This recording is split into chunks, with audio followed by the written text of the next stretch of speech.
नाशिक महानगरपालिकांच्या निवडणुका उद्या पार पडत आहेत आणि त्याच्यासाठीची प्रशासकीय तयारी पूर्ण झालेली आहे। आपल्याला सगळं मिळालेलं साहित्य घेऊन हे सगळे कर्मचारी अधिकारी आता आपापल्या मतदान केंद्रांवर या ठिकाणी रुजू होणार आहेत। उद्या सकाळी 7:30 वाजल्यापासून मतदानाची प्रक्रिया जी आहे ती या ठिकाणी सुरू होणार आहे।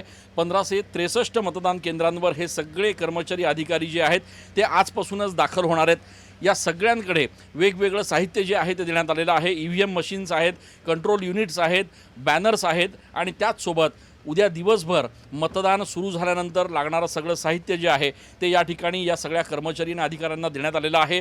आपलं हे सगळं साहित्य घेऊन हे कर्मचारी अधिकारी आता आपापल्या नियोजित असलेल्या मतदान केंद्रांवर जाणार आहेत।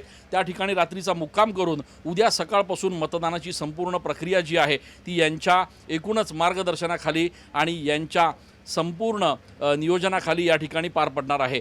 उद्या संपूर्ण दिवसभर अधिकारी कर्मचारी मतदान केंद्रांवर असणार आहेत। 5:30 वाजता शेवटचं मतदान जे आहे ते पार पडणार आहे आणि त्याच्यानंतर परवाच्या दिवशी या ठिकाणी मतमोजणीची प्रक्रिया सुरू होणार आहे। त्यामुळे उद्या होणाऱ्या मतदानाच्या प्रक्रियेसाठी हे सगळे अधिकारी कर्मचारी आपल्या नियोजित असलेल्या मतदान केंद्रांवर रवाना होत असल्याचं सध्या बघायला मिळत आहे।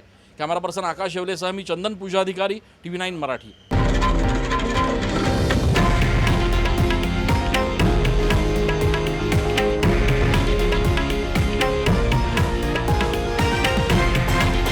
हे आहे देशातील नंबर 1 न्यूज नेटवर्क आणि आपण पाहत आहात TV9 मराठी, एकमेव।